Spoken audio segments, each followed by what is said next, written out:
La iglesia somos tú y yo. Saludos, amada Iglesia Cristiana Confraternidad La Floresta. Es todo un privilegio estar con ustedes en esta oportunidad, deseándoles muchas bendiciones al sintonizar y al disfrutar nuestra señal internacional Confra Floresta Predicando. A los amigos, a las amigas, en todas partes del mundo, en cada rincón donde se encuentren disfrutando de nuestra señal, bienvenidos.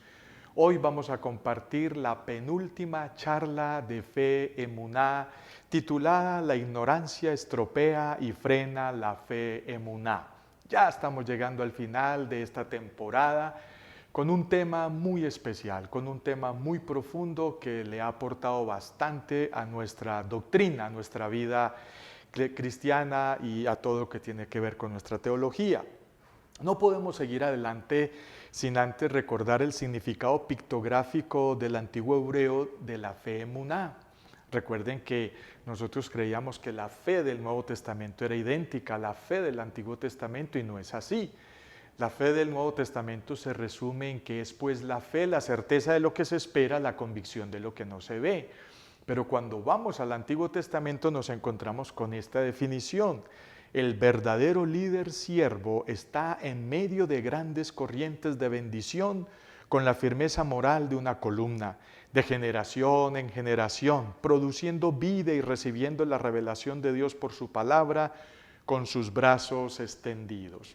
Es una definición más amplia, es una definición más completa, más retadora, que nos confronta con mucha más fuerza. Vamos a leer el texto sagrado en San Juan 5:39 al 47 para hablar de cómo la ignorancia estropea y frena bruscamente la fe emuná. Leo en favor de ustedes el texto sagrado. Escudriñad las Escrituras porque a vosotros os parece que en ellas tenéis la vida eterna, y ellas son las que dan testimonio de mí, y no queréis venir a mí para que tengáis vida. Gloria de los hombres no recibo, mas yo os conozco que no tenéis amor de Dios en vosotros. Yo he venido en nombre de mi Padre y no me recibisteis. Si otro viene en su propio nombre, a ese recibiríais. ¿Cómo podéis creer cuando recibís gloria los unos de los otros y no busquéis la gloria que viene del Dios único? No penséis que yo os acusaré delante del Padre. El que os acusa es Moisés, en quien vosotros habéis puesto vuestra esperanza. Porque si creyerais a Moisés, me creeríais a mí, porque de mí recibió él. Pero si no creéis sus escritos, ¿cómo creeréis mis palabras? Oremos. Señor de los cielos, muchísimas gracias te doy por la oportunidad que nos das de reunirnos, esta nueva oportunidad para hablar, inquirir, profundizar sobre la fe emuná. Ayúdanos, Señor, para no caer en el error de la ignorancia doctrinal y que podamos, al contrario, crecer a la estatura de la plenitud de Cristo. Bendecimos pues tu palabra en el nombre de nuestro Señor Jesucristo. Amén y amén. La ignorancia estropea, frena bruscamente la fe emuná. Aquí está Jesús confrontando a los religiosos de su época, a los fariseos, a los escribas, a los saduceos, a los teólogos, a los religiosos de su época, confrontándolos con la manera como observan y miran la teología y las enseñanzas y el ejemplo de Moisés, paralelo a Jesús. Y Jesús les está diciendo, Moisés habló de mí, a favor de mí, pero ustedes creen que Moisés está por encima de mí y están equivocados, porque yo soy mayor que Moisés. Y eso para el oído de un fariseo de su época era bien complicado. Una cosa es conocer los textos del Antiguo Testamento y otra cosa muy diferente es interpretarlos con madurez y conocimiento hermenéutico bíblico en la revelación progresiva del pasaje de Génesis a Apocalipsis. La generación del tiempo de Jesús conocía a Moisés y los grandes héroes del antiguo pacto, pero no podían asociarlo o relacionarlo con Jesús y seguían ciegos doctrinales y espirituales.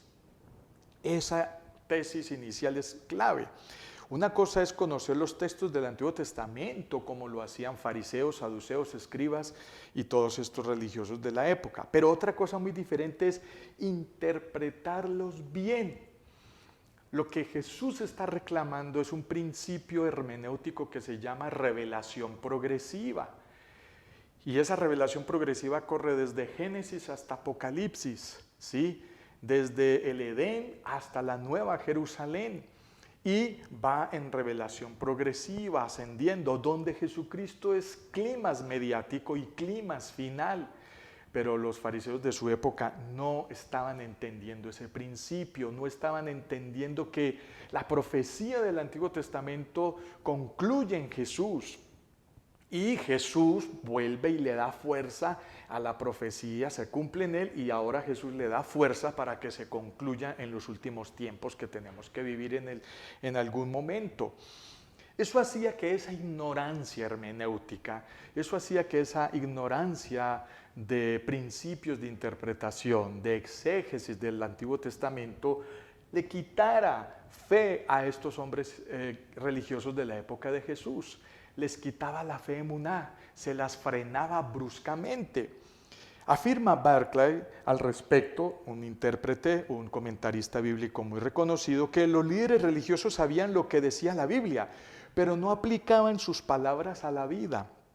Conocían las enseñanzas de las Escrituras, pero no reconocían al Mesías que las Escrituras enseñaban. Conocían las leyes, pero no vieron al Salvador. Atrincherados en sus sistemas religiosos, se negaron a permitir que el Hijo de Dios cambiara sus vidas. No se enredó tanto en la religión que se pierda, no se enrede tanto en la religión que se pierde a Cristo. Es lo que dice Barclay. En todo ese orden de ideas, querida familia confradiana, queridos amigos, querida iglesia, quiero decirles entonces que es muy diferente en leer el texto bíblico, entender el momento histórico desde Moisés hasta Jesús, y otra cosa es entender sus implicaciones y aplicación en Jesús mismo, ¿sí?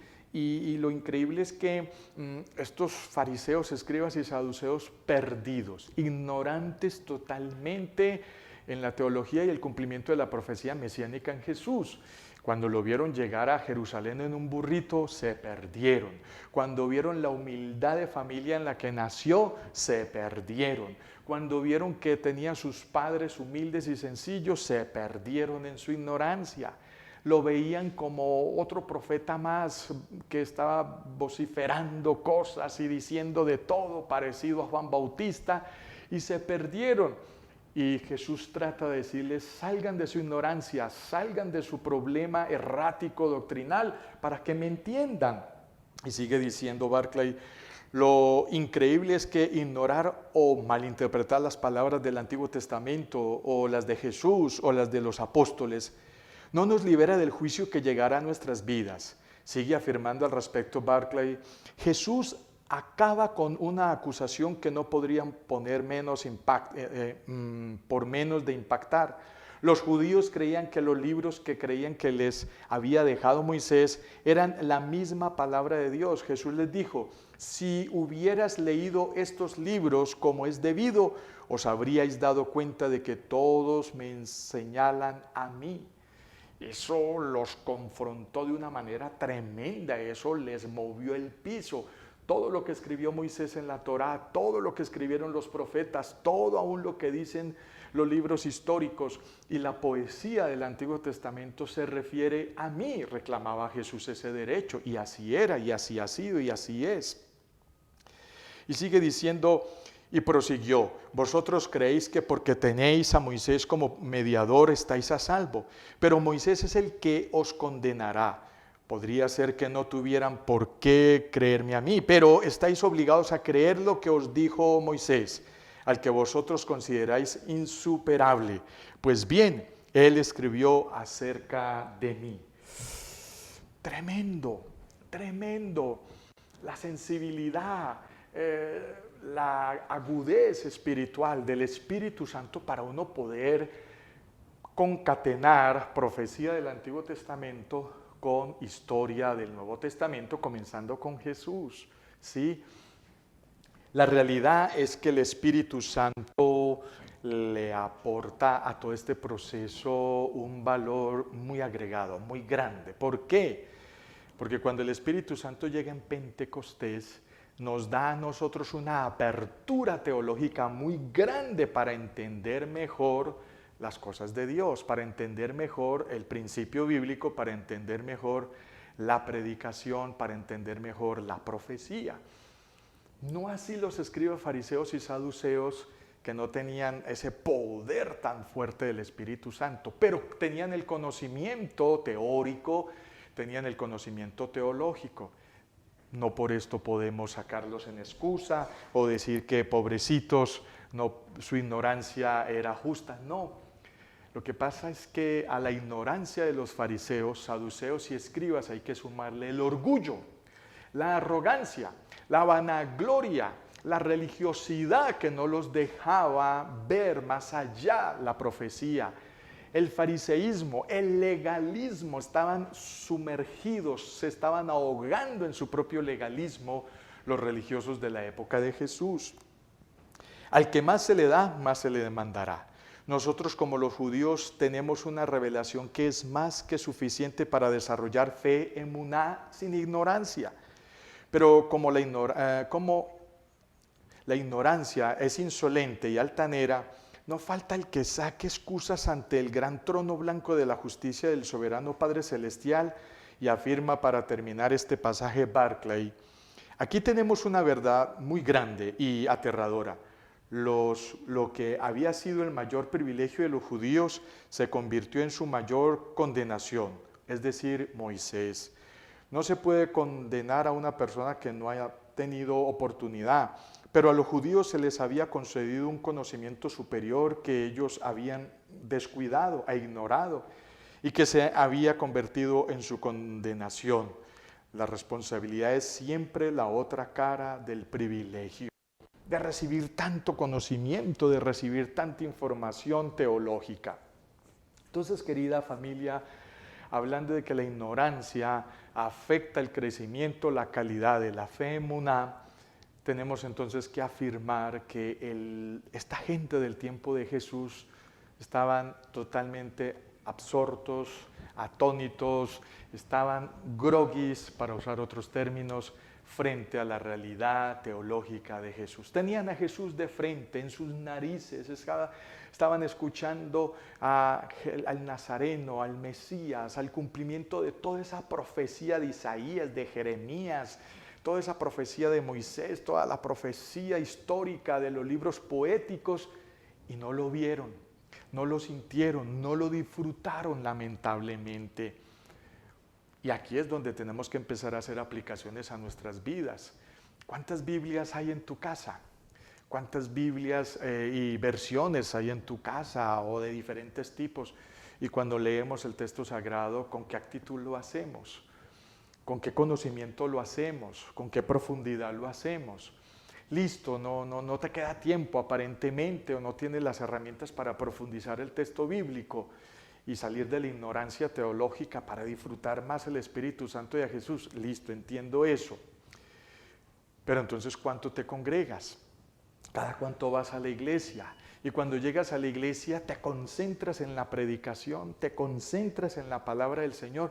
¿O comienzas a llamar al predicador así con la cabeza, así que uno cree que lo están llamando? No, no lo están llamando a uno, se están durmiendo. Mientras escuchan una predicación, se duermen después de salir de la casa, pagar un pasaje, hacer un esfuerzo grande y llegan y se duermen en plena predicación. A la salida, si uno les pregunta de qué trató la predicación, ignorancia total. Y si hay ignorancia total, hay fe emuná para nada. Tampoco hay fe, tampoco hay crecimiento. Por eso cuando llegan estas pestes apocalípticas, cuando llegan las enfermedades apocalípticas de último tiempo, es cuando aquellos que casi no tienen fe de ningún tipo, y sí que menos fe emuná, caen, bajan la guardia y perdemos ese tipo de personas en la congregación. ¿Has usado en algún momento de tu vida la excusa de la ignorancia para no responder con una fe emuná genuina y madura? Cuidado, delante de Dios ninguno de nosotros tenemos excusa alguna frente a la palabra del Señor.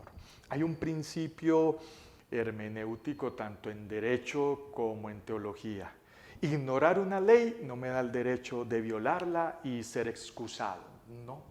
para nada.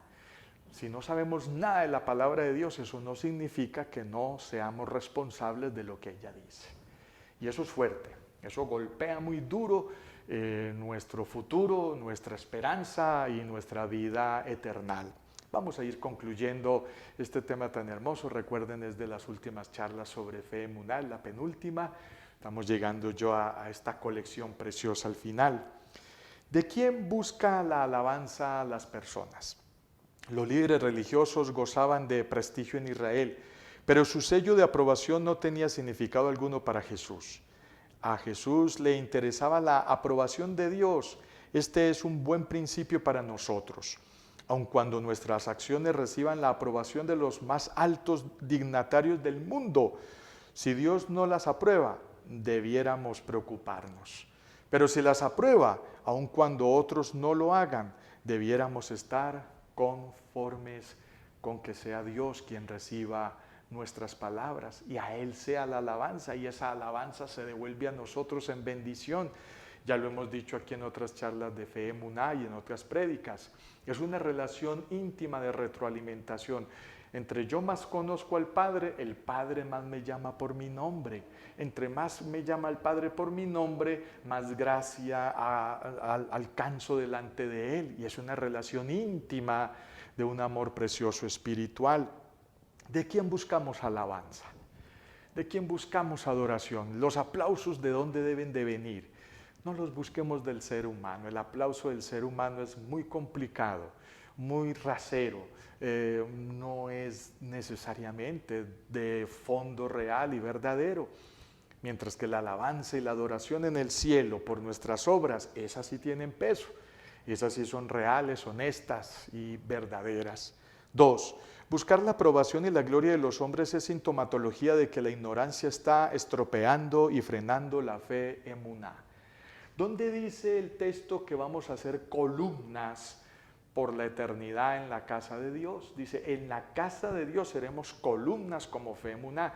No dice que vamos a hacer en un centro comercial, no dice que en un estadio de fútbol, no dice que vamos a hacer en la calle. No, nuestra alabanza, nuestra gloria y lo que debemos de buscar debe ser una fe emuná en la eternidad con efectos presentes. ¿Cómo les estaba pasando a los religiosos de la época de Jesús? Los cuales no podían hacer la conexión teológica entre Moisés y Cristo, lo cual les produciría religiosidad e ignorancia. Es interesante, Moisés liberó físicamente a los israelitas de su esclavitud con los egipcios. Cristo nos libera a nosotros espiritualmente de nuestra esclavitud, del pecado, ¿sí? De ese Egipto pecaminoso, de ese mundo, de esos deseos de los ojos, los deseos de la carne y la vanagloria de la vida. Más o menos así va siendo uno el paralelismo, ¿sí? Moisés fue liberador de Israel, Cristo es liberador de todo el mundo entero. Entonces, valga el énfasis. Toda la profecía del Antiguo Testamento se cumple en Cristo, y Cristo se convierte en esa persona donde llega la profecía y Él mismo le da la fuerza nuevamente para seguir hasta nuestros días, y eso nos lo confirma el Espíritu Santo. A veces entiendo ese concepto poniéndolo en paralelo cuando a uno le traen la señal de internet a la casa, ¿sí? Si usted ha escuchado las conversaciones con los técnicos, a uno o la señal de televisión, a uno le dicen, no, es que la caja central está muy lejos, entonces hay que traer un potencializador en tal parte para darle fuerza a la señal para que llegue a su casa con buena calidad, sea el internet o sea la televisión. Bueno, algo así es Jesucristo en la profecía. La profecía viene de Moisés hasta Cristo. Ya cuando llega Cristo viene, digámoslo así, perdiendo fuerza, 400 años de silencio, desde el último profeta menor hasta Israel, hasta Cristo, y Cristo potencializa la profecía, la cumple y la potencializa y la envía nuevamente hasta nuestros días hace unos 2000 años, con la misma fuerza que tuvo con Moisés. Muy bien. 3. Cometían una equivocación todavía más grave los fariseos y los ignorantes de la época de Jesús. Creían que Dios les había dado una revelación escrita. La revelación de Dios está en la historia. No se trata de que Dios haya hablado y nada más. Dios actúa. Interesante lo que dicen aquí los comentaristas, los sabios. Es decir, no es solo escritura, hay que acompañarlo de historia, y no solo de historia, sino de sentido común y la parte espiritual, porque mire que desde Adán hasta Moisés no hay escritura, pero hay tradición oral. Entonces el tema no pasa por los libros. Yo no puedo coger, ¿sí?, este tremendo libro, esta hermosura, e idolatrizarlo. Yo no puedo idolatrizar este libro y creer que porque lo abro en el Salmo 91 ya me va a proteger, ya me va a cuidar y prendiéndole una velita. No, señora, esto no funciona así. Y los ignorantes de la época de Jesús, que dañaban así la fe emuná, lo estaban haciendo así. El Salmo 91, para que tenga efectos en mi vida, como un ejemplo que estoy colocando, tiene que leerse, debe de estudiarse, entenderse y vivirlo en el corazón. Si yo vivo el Salmo 91 en mi corazón, pasa de ser meramente libro, porque como dicen por ahí la sabiduría callejera, la letra puede con todo, dice la gente, y tiene interesante verdad. Cuarta conclusión y última. Los judíos consideraban que la vida eterna les era revelada en sus escrituras y que la tenían porque tenían la palabra de Dios en sus manos. Jesús les insta a escudriñar esas escrituras con más diligencia y atención. Escudriñáis las escrituras y hacéis bien en hacerlo.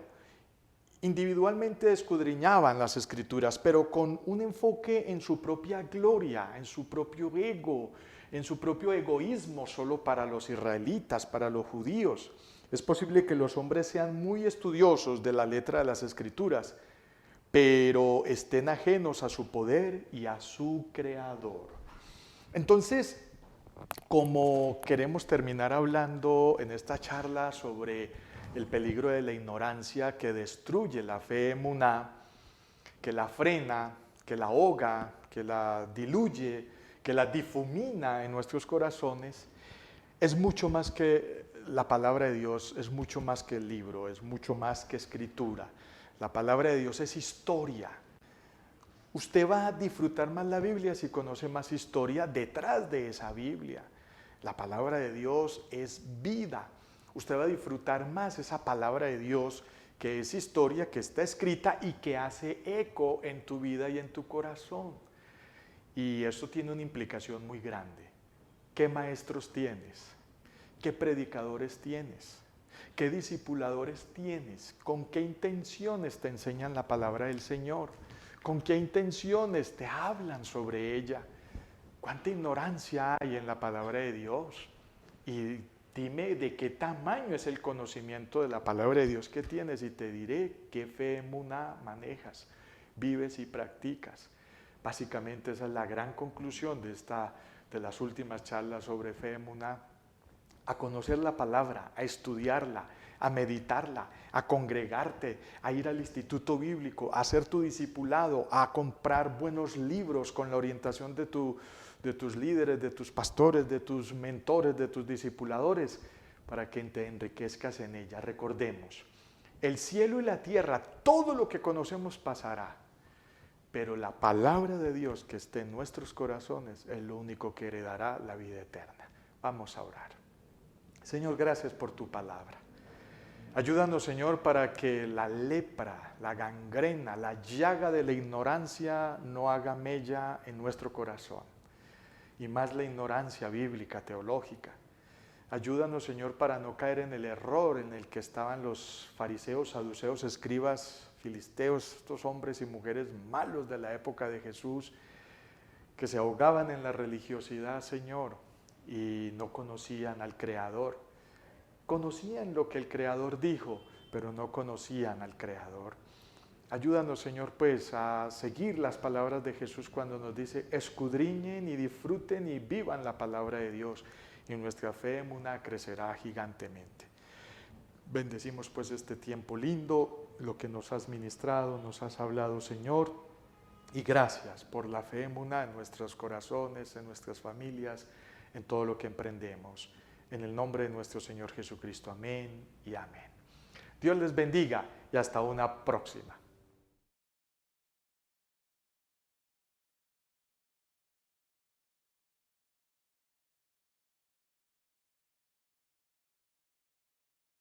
Confraternidad La Floresta.